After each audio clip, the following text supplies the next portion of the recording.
It is difficult to fathom that the people of Rome, just as people elsewhere in the world, are completely unaware that their own elected governments, with the assistance of the United Nations, have since 1945 been poisoning their own people at chronic but sub-lethal levels to impair their fertility and achieve necessary demographic objectives in order to avoid wars of necessity over scarce natural resources. Yet that is exactly what has been happening, without the people's consent or knowledge. Controlling population growth is a substitute to war. The rationale is sound and simple. If a country maintains its population at a stable level, and thus neither grows nor decreases over time, it will be able to feed its people and will not have to resort to war to take by force the resources of weaker neighbors. And if every country on Earth stabilizes its population equally, then peace can be maintained for all times across the world, and we would never again have to experience the horrible destruction and chaos of war. In our days, we find it difficult to understand how the Romans drew pleasure from watching men fight to death, gladiators, right here in the Colosseum, for no apparent benefit other than the entertainment of the crowd. Yet, Roman society somehow found the sacrifice worthwhile. Since that time, we believe to have made moral and social progress and to behave more humanely towards our fellow human beings. But the reality is that the gladiatorial combat of Roman times pales by comparison in scale and scope, if not in cruelty, with the sacrifices imposed on us by modern society. The Romans reduced men to creatures marked out for slaughter in the arena, for the gratification of emperors and the mob. The international community of today has condemned humankind to slaughter in far gentler, yet equally deadly ways, for the sake of managing the global population.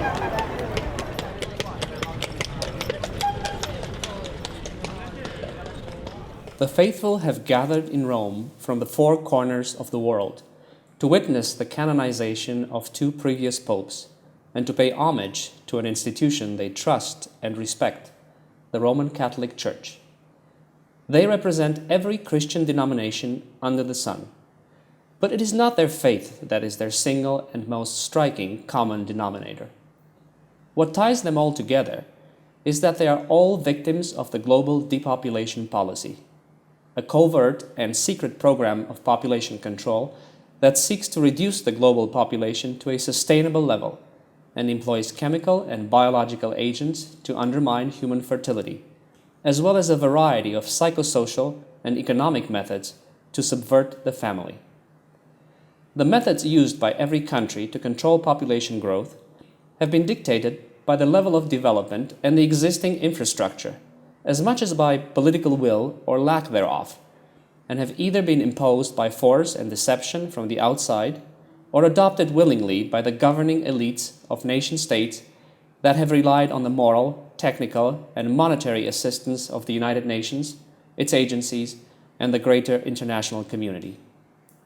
While China has used the one-child policy, thus open legislation, and India has employed covert surgical sterilization, the West has resorted to covert chemical sterilization. Fluoridation is the West's method of choice for suppressing fertility in both men and women. It has been used throughout the West since 1950, and fluoride is delivered either through tap water, table salt, or milk, depending on the country and its level of development. A few select and wealthy nations in Northern Europe use compulsory dental plans to ensure that every citizen receives periodic applications of fluoride directly in the mouth. Regardless of the delivery agent used, fluoridation has been imposed on the populace under the pretext that it combats tooth decay, which is completely inaccurate and dishonest. Of the four methods, water fluoridation is by far the most widespread, as it is used on nearly 1 billion people the world over.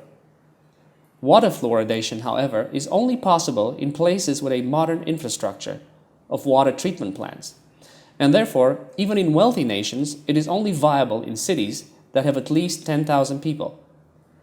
Salt fluoridation is the second most popular fluoridation method and is in use throughout Latin America and the Caribbean region, as well as in a few European countries that have abandoned water fluoridation. Milk fluoridation is restricted to very few countries and is used as a supplementary method of fluoridation elsewhere. To keep human beings in a constant state of fluoride poisoning, toothpaste and dental health products throughout the world are fluoridated.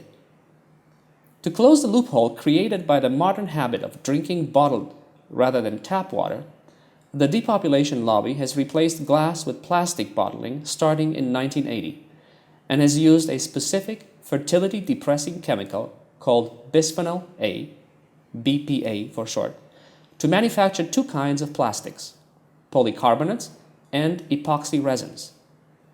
BPA is ingested when it leaches into food and beverages for human consumption. Since nearly every plastic bottle on the planet is now made of BPA-based polycarbonates, and almost every metal and aluminum can in the world is lined with epoxy resins containing BPA, people are chronically exposed. The lining of metal cans with BPA is aimed at both the urban and rural poor, who are more likely to eat canned soups, vegetables, and fruit, and will thus receive more than their share of fertility-depressing agents, as they will ingest it from multiple sources. But as the depopulation lobby has a strong eugenic component to it, reducing the numbers of the poor is a desirable outcome. Spraying powdered aluminum oxide at high altitudes by airplane, a phenomenon known as chemtrails, is a rather new method of population control that is restricted to NATO countries and is aimed at breaking the back of organic and traditional farmers to make room for corporations and their genetically modified crops. The aluminum sprayed falls to the ground and poisons the soil and the water, which has two intended consequences. First, it makes the growing of traditional or heirloom seeds impossible and forces farmers into bankruptcy, thus freeing the land for purchase by agrogiants who stand ready with aluminum-resistant genetically modified seeds. And secondly, aluminum binds with fluoride compounds and greatly increases fluoride toxicity, therefore reducing the human body's toxicity threshold level previously thought safe.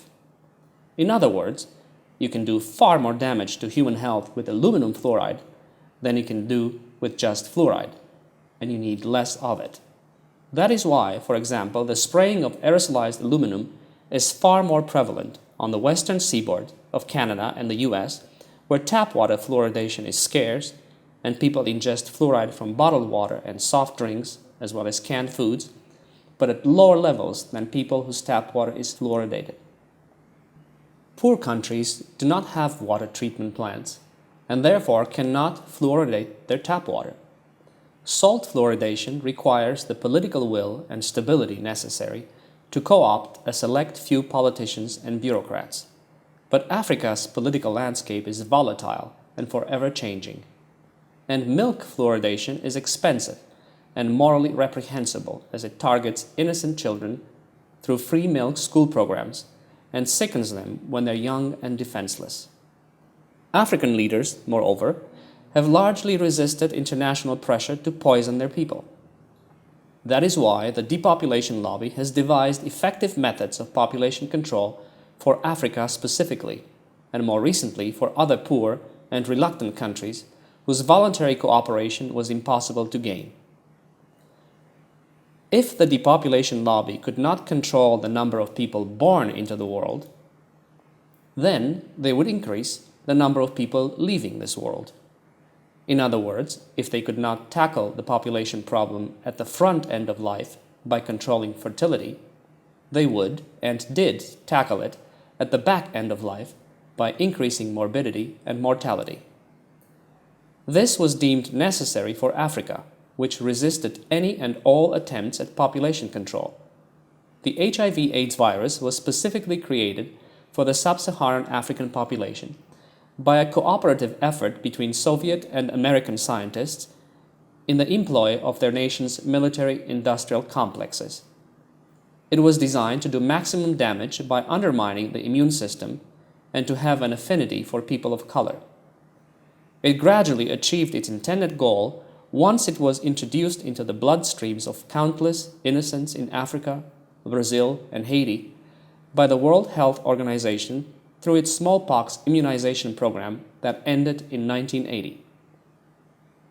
Infection is as high as 30% in some African nations, and 70% of all AIDS deaths occur in Africa. More than 1 million people die in Africa from AIDS annually, and nearly 2 million new infections are registered every year. Bioengineered flu strains such as N1H1, the swine flu, and the bird flu viruses have been used to manufacture mass fear of pandemics and condition the public to the practice of mandatory vaccines or government-mandated vaccinations programs. This will allow the authorities to target specific populations when and if the eugenicists decide that a new deadly strain must be introduced into an unyielding population, as it was done in Africa, Haiti, and Brazil until 1980. Genetically modified organisms are the newest and most sophisticated weapon in the eugenic arsenal and are intended for the developing world where chemical population control methods cannot be applied due to poor infrastructure. Primary GMO crops are corn, canola, cotton, and soybean. Fierce resistance to GMO crops has, however, put into doubt their viability as a global fertility-depressing agent. Their advantage, however, lies in the fact that the people targeted will be growing their own poison and paying for it, which makes GMOs ideal for poor nations whose governments cannot afford to pay for population control of any kind, be it chemical, biological, or bacteriological. Their advantage lies also in the fact that they can be engineered to do as little or as much damage as is desirable, and no one will be any wiser for it. Ever since the United Nations assumed primary control and responsibility over the global depopulation policy in the early 1960s, it has been looking for more humane ways to achieve the intended demographic objectives and has concentrated much of its effort and resources on finding psychosocial ways to change the dynamic of family life and to put enough pressure on families and individuals to make it difficult and undesirable to have more than one child. Various countries have encouraged various forms of substance abuse to detract individuals from family life and to cause the dissolution of mostly low-income families by premature death, chronic illness, or crippling debt. The West has promoted the use of recreational drugs. China has encouraged excessive tobacco use, and Russia has made alcohol sufficiently cheap and ubiquitous to create a nation of alcoholics. As a result, drug addiction has reached epidemic proportions in many Western countries, and particularly in the US and Canada, where tens of thousands of families are destroyed by drug addiction annually. Smoking deaths have tripled in China over the course of the past decade, and tobacco has become the #1 killer, causing 1.2 million deaths a year. By 2030, the number of tobacco-related deaths is expected to reach 3.5 million a year. And it is forecast that if trends continue, a third of all males in China will be killed by tobacco by 2050. Even more disastrous is Russia's alcohol problem. Alcohol consumption has nearly tripled over the past 16 years, and more than 500,000 Russians die of alcohol-related deaths annually.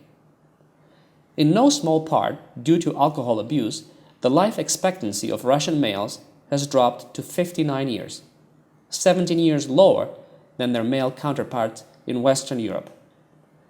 These patterns of substance abuse have dire effects on family formation and family size. The counterculture of the 1960s, which brought about the sexual revolution, was encouraged in order to break the sexual taboos that prevented the mainstream from adopting widespread and uninhibited contraceptive use. It also made drug use socially acceptable and set the stage for the introduction of ever more destructive drugs, both legal and illegal, creating a drug market and an underground economy that relies on drugs and prostitution, is antithetical to families and has become a breeding ground for HIV/AIDS. The hippie counterculture of the 1960s was followed by the lesbian, gay, bisexual, and transgender, the LGBT counterculture of the 1970s and 1980s, which brought about acceptance for and decriminalization of homosexuality in time for the explosion of LGBT caused by the effects of long-term exposure to fluoride, which raises the incidence of sexual confusion from a naturally occurring level of about 4% to an artificially high level of 15%. The most subtle and insidious form of population control is the manipulation of the law to criminalize formerly acceptable social behaviors and domestic quarrels, and to incarcerate a large percentage of the poor in order to prevent them from forming families and raising children. Throughout the Western world, and especially in the US, Canada, Australia, and New Zealand, this form of population control fulfills the eugenic requirements of the policy, as it targets primarily minorities and the poor. The zero-tolerance domestic law, minor drug offenses, and the three strikes law are typical examples of legislation designed to fulfill the requirements of the global depopulation policy. The zero-tolerance domestic law is designed to break families apart at the slightest conflict by removing discretionary powers from the police and giving the state the authority to go over the wishes of spouses to press criminal charges that result in bankruptcy and family dissolution.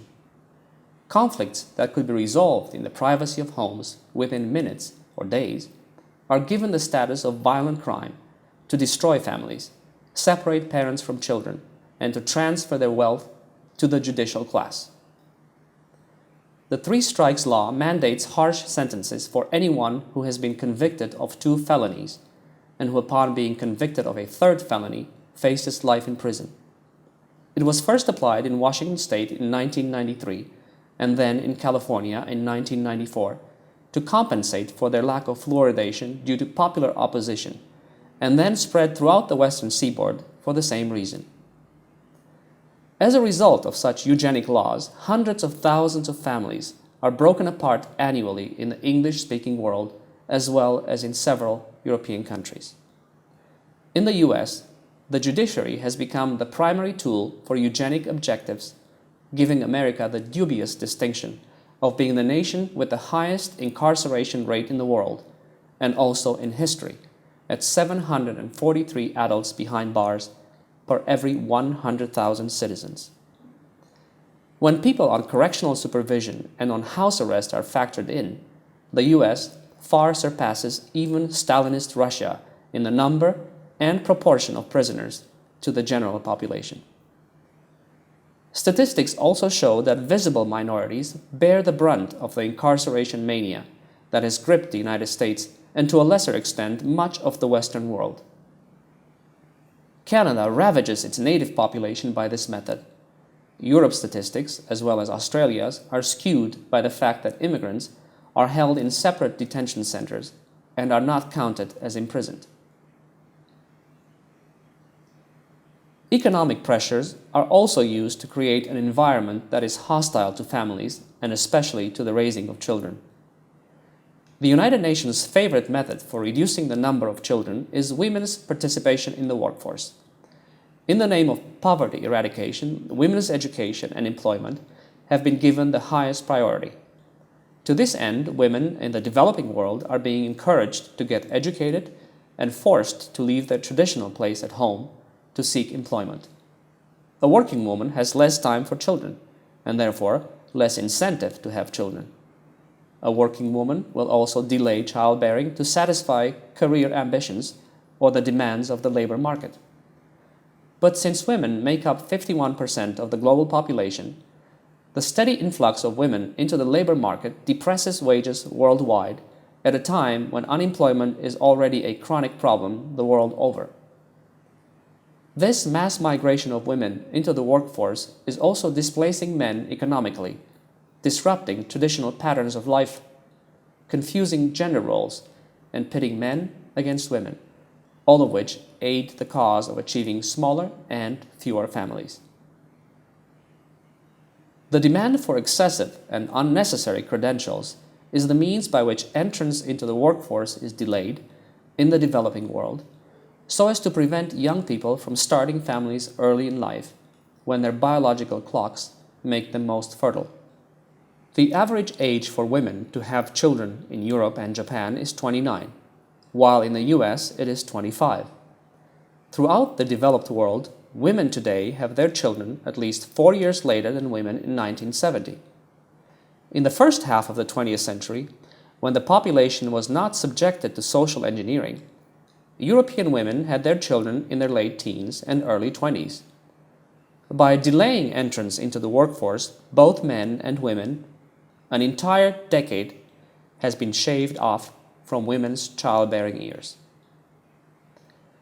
The media is being used to condition people to be rabid consumers and to dedicate their incomes to excessive materialism rather than invested in children as previous generations did. The consumption of goods and services in ever greater amounts has become man's primary preoccupation in the socially engineered post-World War II era, giving rise to a consumer society that is self-centered and has relegated children to secondary status. Foreign aid, followed by World Bank loans, and then by IMF austerity programs, have intentionally created spiraling debt in the developing world to deprive poor nations of the revenue needed to invest in infrastructure and social programs. Coupled with plummeting commodity prices and Western protectionism, this has become the formula for poverty that the developed world has imposed on the developing world to create economic conditions that are hostile to families. Monetary coercion has replaced military conquest to control the resources and destinies of other nations. This is done to halt the population explosion that prevents the developing world from catching up with the needs of its growing population, as much as it is done for the rich world's self-serving need to secure access to vital resources on foreign soil. This catch-22 situation is the cycle of poverty that the architects of the global depopulation policy hope to break worldwide by instituting tough medicine now on nations that are late newcomers to population control measures. The population control lobby is rightfully concerned that 90% of the people born in the past 50 years in the world were born in the developing world, thus in countries that were already poor and could least afford unrestricted population growth.